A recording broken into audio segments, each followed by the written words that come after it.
Hello students, class 9th की bio हम कर रहे हैं। चैप्टर हमारा चल रहा है चैप्टर टिश्यूज़, उसका पार्ट 9 आज हम करने जा रहे हैं मस्कुलर टिश्यू। लास्ट वीडियो में हमने किया था कनेक्टिव टिश्यू के बारे में, फ्लूइड कनेक्टिव टिश्यू के बारे में।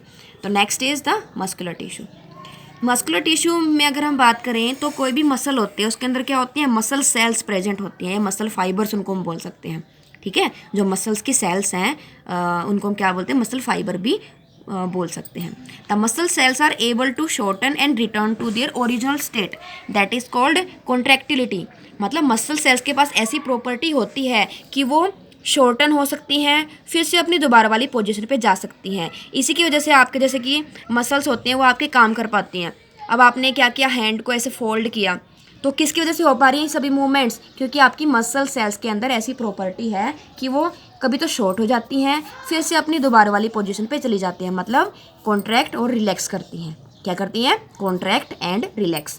जो इनका साइटोप्लाज्म होता है उनके अंदर बहुत सारे फाइन फिब्रिल्स प्रेजेंट होते हैं। इनको हम क्या बोलते हैं? मायोफिब्रिल्स। क्योंकि मायो वर्ड जहाँ पे भी आ गया that means it is related to muscles. Myology, myology क्या होती है? Study of muscles. जो साइटोप्लाज्म है मसल फाइबर का दैट इज कॉल्ड सार्कोप्लाज्म। और जो मेम्ब्रेन होते हैं जो उनको कवर करते हैं मसल फाइबर को, उनको हम बोलते हैं सार्कोलेमा। मसल फाइबर के साइटोप्लाज्म को हम बोल सकते हैं सार्कोप्लाज्म, और जो उनकी मेम्ब्रेन होती है, उनकी कवरिंग होती है, उनको हम क्या बोल सकते हैं? सार्कोलेमा। जो हमारा मस्कुलर टिश्यू है, हमारी मसल सेल्स हैं, वो 3 टाइप की होती हैं muscles: striated muscles, unstriated muscles and cardiac muscles. इनके अलग अलग नेम अगर आप याद रख लोगे तो प्रॉपर्टी याद करने में आपको आसानी होगी।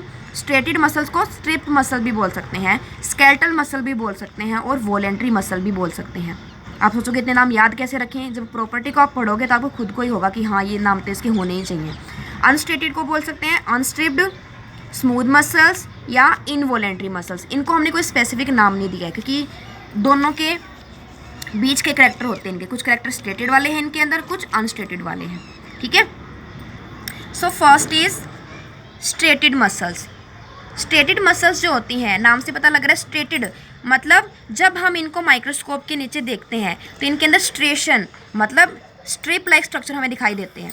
सपोज ये एक मसल फाइबर है, उसके अंदर हमें इस तरह से बैंड लाइक स्ट्रक्चर दिखाई देंगे।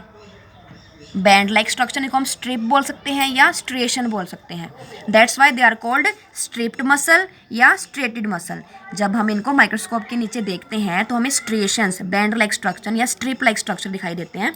That's why they are called striated muscle या striped muscle. Each muscle fibre is long. Muscle fibre इनका जो होता है लॉन्ग होता है, सिलेंड्रिकल होता है, ब्रांचिंग नहीं होती, और मल्टी न्यूक्लियड कंडीशन होती है। मतलब एक ही मसल फाइबर में 2 से ज़्यादा न्यूक्लियस प्रेजेंट होते हैं। क्लियर? लोकेशन, अब हमने लिखा था उसमें इनको स्केलेटल मसल भी बोलते हैं। क्यों बोलते हैं? क्योंकि ये स्केलेटल सिस्टम से अटैच्ड हैं, मतलब आपकी बोन से अटैच्ड होती हैं। तो कहाँ पे प्रेजेंट होती हैं? आपकी बोन्स में, आपके लिम्स में। आपके जो लिम्स हैं, आपकी लेग्स, हैंड्स, वहाँ पे प्रेजेंट होंगी। इसके अलावा आपकी टंग में, फेरिंग्स में भी क्या होंगी? ये प्रेजेंट होंगी मसल्स। जहाँ पे आपका स्केलेटल सिस्टम है, आपकी मेजर बोन्स प्रेजेंट हैं, ठीक है, वहाँ पे क्या प्रेजेंट है? आपकी skeletal muscles, striated muscle, striped muscles. ठीक है, बहुत सारे नाम हैं इनके। टंग ऐसी जगह है जहाँ पे मतलब बोन्स तो नहीं है लेकिन फिर भी ये प्रेजेंट होती हैं। फंक्शन, ये जो मसल्स होती हैं ये very fast, very rapidly contract कर सकती हैं, और इनको फैटीग मसल भी बोलते हैं। फैटीग हमने क्यों बोला? फैटीग का मतलब क्या होता है? थकावट। अब आपके हाथ पैर हैं, आप ज़्यादा काम कर लेते हो, थकान फील होती है आपको, फैटीग फील होता है। That's why these muscles are called fatigue muscle. आप अपने हाथ से अपनी मर्जी के अकॉर्डिंग काम कर सकते हो ज़्यादा से ज़्यादा, तो ये कॉन्ट्रैक्ट कर सकती हैं जितना रैपिडली आप कराना चाहो, लेकिन इनके अंदर फैटीग आ जाती है, थकावट आ जाती है। That's why they are called fatigue muscles. और ये आपकी ब्रेन के साथ काम करती हैं। अगर आप चाहोगे, आपके विल के अकॉर्डिंग काम करते हैं। ठीक है, अगर आप चाहोगे आपका हाथ लिखे तभी लिखेगा नहीं ये, तो इसलिए इनको क्या बोलते हैं? वॉलेंट्री मसल्स भी बोलते हैं। तो ये किस में हेल्प कर रही है? In the movement of body. Clear हुआ? माइक्रोस्कोप के नीचे देखते हैं तो हमें बैंड लाइक स्ट्रक्चर दिखते हैं, इसलिए इनको स्ट्रेटेड मसल या स्ट्रिप्ड मसल बोलते हैं। स्केलेटल मसल क्यों बोलते हैं? क्योंकि आपके स्केलेटल सिस्टम आपके लिम्स के अंदर, हाथों में, पैरों में, बोन्स के साथ अटैच्ड मिलती हैं, आपकी विल के अकॉर्डिंग काम करती हैं, आपकी मर्जी के अकॉर्डिंग, इसलिए इनको वॉलेंट्री मसल्स भी बोलते हैं। तो आपको ये नाम याद हो जाएंगे तो प्रॉपर्टी भी याद हो ही जाएंगी। क्लियर है? ये स्ट्रक्चर आप देख सकते हो, बंडल्स में प्रेजेंट है, इलोंगेटेड है, ब्रांच्ड नहीं है और मल्टी न्यूक्लियट कंडीशन है, 2 या 2 से ज़्यादा न्यूक्लियस क्या होंगे इनके अंदर प्रेजेंट होंगे। Second is unstriated muscle.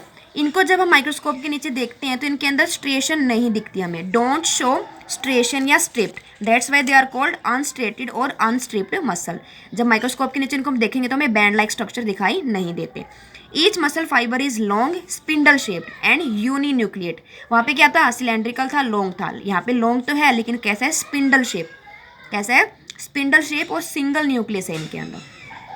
Location, जो भी आपके स्मूथ ऑर्गन्स हैं इसलिए इनको हम क्या बोलते हैं, स्मूथ मसल्स। तो जितने भी आपके स्मूथ ऑर्गन है, ये विसरल ऑर्गन है, जैसे कि स्टमक है, इंटेस्टाइन है, रेस्पिरेटरी पैसेज है, यूरेथ्रा है, यूरिनरी ट्रैक्ट है, ठीक है, यूट्रस है। तो जितने भी आपके स्मूथ ऑर्गन्स हैं, विसरल ऑर्गन है, हार्ट को छोड़ के, वहाँ पे क्या प्रेजेंट होंगी, आपकी अनस्ट्रेटेड मसल्स या स्मूथ मसल्स या अनस्ट्रिप्ड मसल्स।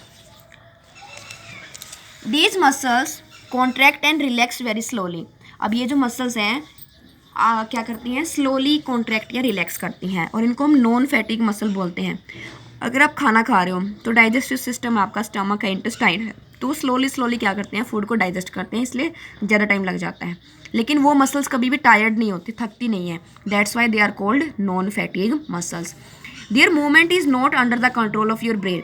अब आप चाहो कि नहीं डाइजेशन रुक जाना चाहिए तो रुकेगा, नहीं रुकेगा, क्योंकि वो क्या है, इनवॉलेंट्री एक्शन कर रही हैं आपकी muscles, because they are not under the control of your brain, that's why they are also called non voluntary muscles. ठीक है, माइक्रोस्कोप के नीचे देखा तो हमें स्ट्रिप्स नहीं दिखाई दी, that's why they are called unstriated या अनस्ट्रिप्ड मसल्स। आपकी मर्जी के अकॉर्डिंग काम नहीं कर रही, that's why they are called non voluntary muscles. Smooth organs में प्रेजेंट है, that's why they are called smooth muscles.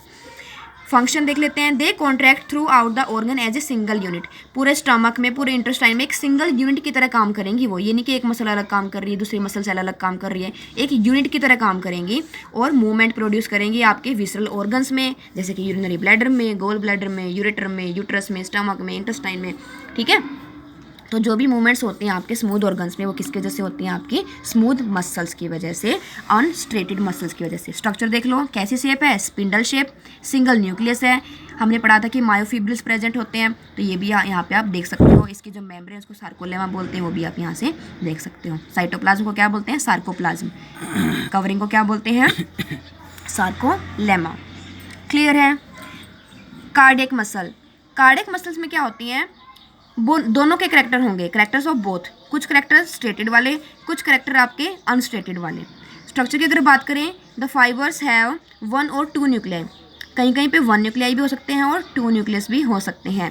स्ट्रेशंस present होती हैं इनके अंदर भी, बैंड्स लाइक स्ट्रक्चर, कहीं पे लाइट कलर का दिखाई देगा, कहीं पे डार्क कलर का दिखाई देगा। ठीक है, location present in the walls of heart, और कहीं पे आपको ये नहीं मिलेंगी हार्ट के अलावा, they are present only in the walls of heart, इसलिए वहाँ पे हमने बोला था कि except heart. These muscles contract and relax very rapidly and thus help in pumping of blood out of the heart and into the heart. ये भी कैसी मसल्स हैं, नॉन फैटिक। अगर आपका हार्ट बोले मैं तो थक गया भाई, तो क्या काम चलेगा, तभी आपकी डेथ हो जाएगी। अब कार्डियक अरेस्ट होता है, हार्ट अटैक होता है, उस टाइम पे यही प्रॉब्लम तो आती है कि मसल में कुछ प्रॉब्लम हो गई, वाल्व में कुछ प्रॉब्लम हो गई। ठीक है, तो ये मसल्स कभी भी नॉर्मल सिचुएशन की अगर हम बात करें तो कभी थकती नहीं हैं और ये रैपिडली मूवमेंट करती हैं, फटाफट कॉन्ट्रैक्ट करती हैं, फटाफट रिलैक्स करती हैं, ताकि पंपिंग ऑफ ब्लड में कोई प्रॉब्लम ना आए। क्योंकि आपके बॉडी में अगर 5 मिनट 10 मिनट तक भी ब्लड नहीं पहुंचेगा तो प्रॉब्लम आ जाएगी। खासकर अगर ब्रेन की अगर हम बात करें तो वहाँ पे कंटिन्यूसली ब्लड का फ्लो होना चाहिए, क्योंकि ब्लड के थ्रू ही क्या जाएगी, ऑक्सीजन जाएगी, ग्लूकोज जाएगा। ठीक है, इनकी स्ट्रक्चर अगर आप देखो तो इनके अंदर क्या है, ब्रांचिंग प्रेजेंट है, बैंड्स प्रेजेंट हैं, लाइट बैंड, डार्क बैंड्स, और ये डिस्क लाइक स्ट्रक्चर प्रेजेंट है, इनको हम बोलते हैं इंटरकलेक्टेड डिस्क। न्यूक्लियस प्रेजेंट है, 1 भी हो सकता है, 2 भी हो सकता है। साइटोप्लाज्म को क्या बोलेंगे, सार्कोप्लाज्म। मेम्ब्रेन को क्या बोलेंगे, सार्कोलेमा। तो कुछ करेक्टर क्या हैं, स्ट्रेटेड वाले करेक्टर क्या हैं कि बैंड्स प्रेजेंट हैं। नॉन स्ट्रेटेड वाले क्या प्रेजेंट हैं इसके अंदर करेक्टर कि ये क्या है, नॉन फैटिक मसल्स हैं और इनवॉलेंट्री भी है, ये आपकी मर्जी के अकॉर्डिंग ये काम नहीं करते। आई होप आप सबको ये क्लियर हो गया होगा। अगर आपको क्लियर नहीं हुआ है तो प्लीज़ वीडियो को रिवाइंड करके देख सकते हो। नेक्स्ट हमारा बच गया है नर्वस टिश्यू, जो हम नेक्स्ट वीडियो में करेंगे। Thank you.